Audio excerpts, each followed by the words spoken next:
예, 안녕하세요. 프랑스가 마침내 비명을 지르고 시작했습니다. 한국이 세계 2위 무기 수출국이 되면서 글로벌 군사 지정학의 챕터를 다시 쓰는 중이다. 그 같은 취지의 이야기들이 나오고 있습니다. 리짜이민과 더불당은 우리를, 한국을 막지 못합니다. 오늘 그 같은 이야기를 잠시 살펴보도록 하겠습니다. 제가 이거 여러 번 말씀드렸는데요. 국내에서는 아마 제가 거의 유일하게 이 지점을 지적하고 있다고 생각을 합니다. 신규 주문 기준입니다. 수출 중심이 아니라 신규 주문 기준. 대한민국은 2022년과 2023년 2년 동안 세계 2위를 달성했습니다. 스웨덴 연구소 시프리의 통계에 의한 것입니다. 보면 시프리는 TIB라는 단위를 쓰는데요. 이 두 기간 동안의 연평균 TIB가 5,494입니다. 그럼 이거는 프랑스의 2,263에 2.5배, 뭐 2.3배 이렇게 되죠. 제가 안 나눠봐서 모르겠는데 2.34배 될 겁니다. 엄청나게 올라온 거죠. 그렇죠? 프랑스는 이제 새끼 헤게몬 게임을 해왔습니다. 그러니까 미국이 아닌 서방이라는 포지션이 프랑스입니다. 그래서 이게 이제 그러면서 자기 식민지를 고집을 했죠. 그래서 프랑스의 글로벌 군사 지정학 전략은 어찌 보면 서방 선진국에서 굉장히 예외적인 케이스입니다. 식민지를 해방시키기를 거부했습니다. 그래서 인도차이나에서 초거대 동을 싸질렀죠. 제1차 인도차이나 전쟁이라고 부릅니다. 1946년에서 1954년. 드디어 마지막엔 디엔비엔푸 기지가 함락되면서 패퇴했죠. 그리고 이 동을 겁도 없이 미국이 물려받은 거예요. 미국이 한국에서의 대승리, 또 우남 이승만이라는 걸출한 지도자가 이 베트남에도 존재한다, 월남에도 존재한다 이런 착각에 빠져가지고 고딘디엠이 월남의 이승만이다 그렇게 얘기를 했어요. 그래가지고 미국이 겁도 없이 인도차이나에 들어갔다가 작살이 난 겁니다. 왜 북아프리카를 또 프랑스가 피바다로 만들었을까요? 이거 굉장히 많이 죽었습니다. 알제리아 전쟁이죠. 1954년에서 1962년. 그러니까 알제리, 튀니지 이런 것에 그 독립에 반대를 했다고요. 그걸 무지막지하게 탄압을 했습니다. 미국의 대안이 되는, 미국이 아니면은 프랑스를 택하면 된다 이런 포지셔닝을 취하면서 자기 이익을 극대화하는 그런 이상한 게임, 새끼 헤게몬 게임을 프랑스는 펼쳐왔습니다. 그동안 이제 메타 디펜스 등 프랑스 매체는 한국 무기를 많이 다루었지만 KF-21 등 개별 플랫폼에 집중했습니다. 메타 디펜스에서 이렇게 보면 어디에도 한국이 프랑스를 제치고 세계 2위 무기 수출 강국이 되어가고 있다 이런 소리 없었고요. 또 그런 과정을 통해서 한국이 글로벌 군사지정학 플레이어로 대두하는 중이다 이런 이야기가 없었습니다. 프랑스 최대의 군사 매체인 메타 디펜스도 여기서 보시면 주로 KF-21 얘기 많이 다뤘고 KF-21이 얼마나 스마트하게 개발되고 있는지 이런 얘기는 하는데 이게 그 세계 2위 무기 수출 강국으로 되면서 글로벌 군사지정학 플레이어로 대두하는 중이다 이런 얘기는 없습니다. 여기서 잠시 세뇌탈출 자유구독료 부탁 말씀 올리고 또 이어가도록 하겠습니다. 아시다시피 세뇌탈출은 광고가 잘 붙지 않습니다. 붙더라도 천천히 붙는 경향이 있습니다. 도와주시면 보다 좋은 컨텐츠로 찾아뵙는 데 커다란 힘이 되겠습니다. 감사합니다. 이 테라벨룸이라는 사람인데요. 구독자가 45만 명입니다. 프랑스어로만 하는데 글로벌 군사 지정학을 다루고요. 이 제목을 보십시오. 프랑스의 라이벌이 된 한국이라고 제목을 뽑고 있습니다. 예, 프랑스의 라이벌이 된 한국.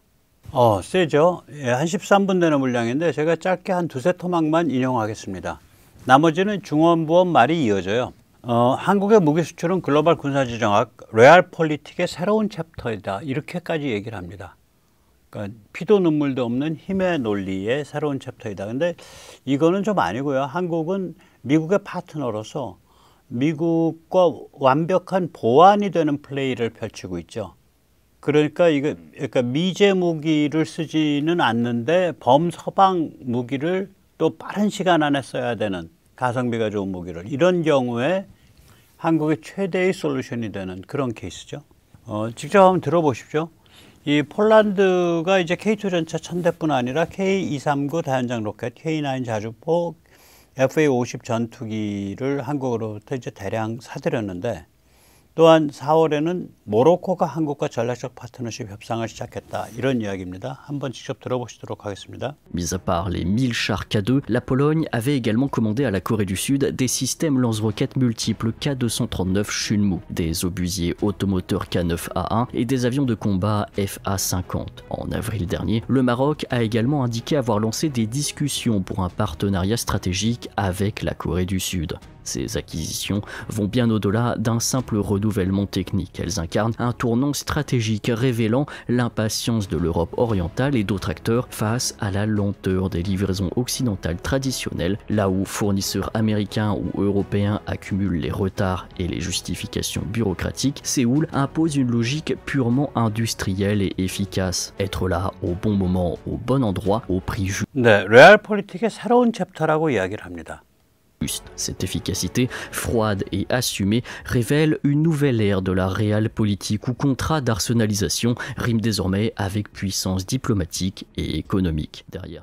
예, 그러니까 이거는 한국이 제때 제대로 된 품질의 무기를 또 그 제대로 이렇게 공급을 해주면서 이 힘의 바탕을 해서 글로벌 군사 지정학의 플레이어로 등장하고 있는데 이런 방식은 새로운 레알폴리틱의 수법이다. 이렇게까지 표현을 해요. 네, 또 들어보시기 바랍니다. 그 다음엔 이제 그 한국이 공격적 글로벌 플레이어로 거듭나고 있다. 한번 직접 들어보세요. 예. Diplomatique et économique. Derrière ce contrat polonais se profile le basculement d'une puissance longtemps marginale, la Corée du Sud, du statut de client du système occidental à celui d'acteur global offensif. Sa montée en puissance.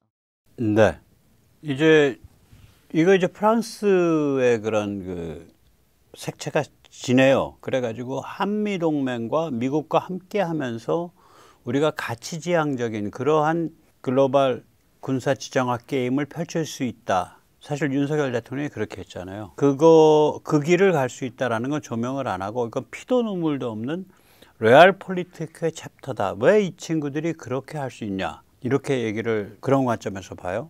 첫째는 이제 한국이 절박한 안보 환경 및 주권 환경 때문에 자조자립에 대한 전략적 문화가 형성돼 있다. 여기가. 두 번째는 한미동맹으로 미국과의 관계에서 일본과 차별화했다.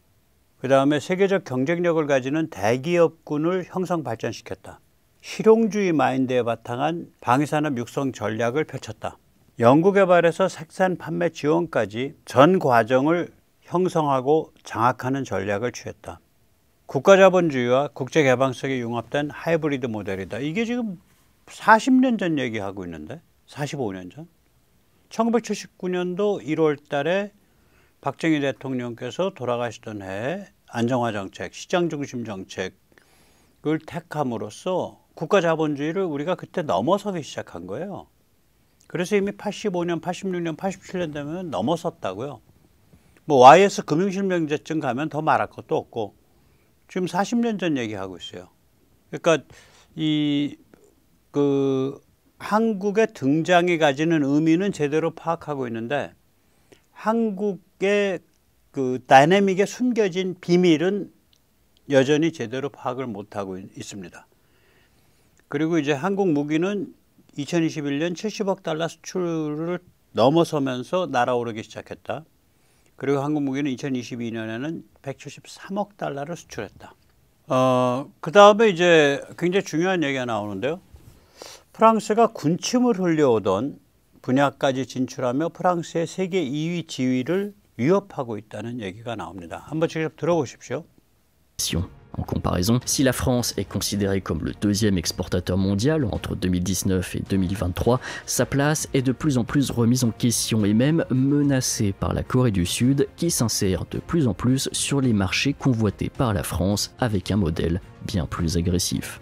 Corée du Sud qui s'insère de plus en plus sur les marchés convoités par la France avec un modèle bien plus agressif.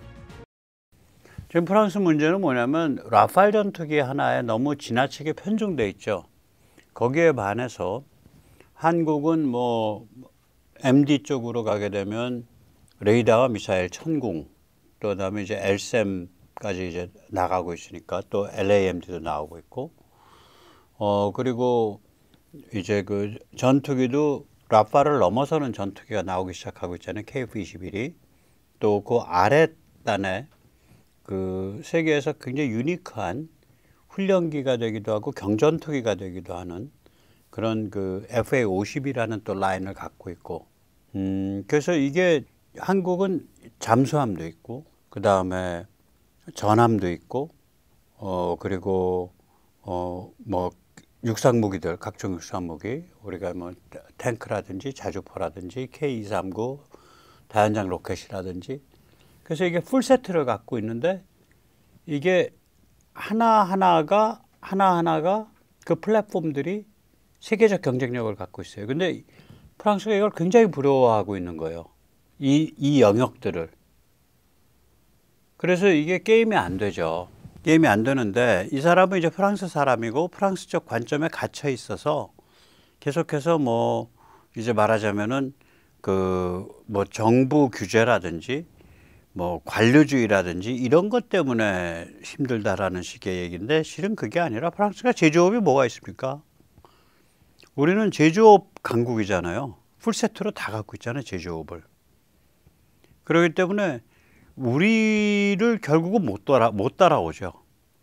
자, 그래서 이렇게 우리가 굉장히 중요한 글로벌 군사지정학 게임을 펼칠 수 있는 위치에 도달했는데, 지금 리짜이밍과 더블땅은 고개를 도리도리 저으면서 그거 안 하겠다는 거 아니에요. 예를 들어서 주한미군의 유연성에 반대한다. 유연성이란 결국 뭐냐면은 대만 해협 같은 데에서 문제가 터졌을 때 주한미군이 움직이는 것, 이런 거에 반대한다는 얘기거든. 말이 안 되죠. 이 지역에 하나로 엮여 있는데 남의 집 불구경하겠다는 얘기잖아. 리짜이밍은 대만 해협의 문제가 남의 집 불이야. 그러니까 한국이 마땅히 해야 될 역할을 안 하겠다고 지금 고개를 도리도리 젓고 있는 거거든요. 근데 지가 고개 저어봐야 그게 지 맘대로 되냐고. 이게 어떤 판인데. 그래서 지금 당장은 리짜이밍과 더블땅이 대한민국에 대해서 브레이크를 걸고 있지만, 이 브레이크는 결국 파열됩니다. 우리 길을 막을 도리가 없어요. 이 에너지는 리짜이밍, 더블땅 나부랭이들이 막을 수 있는 그런 종류의 에너지가 아닙니다. 오늘 여기까지 모시겠습니다. 감사합니다.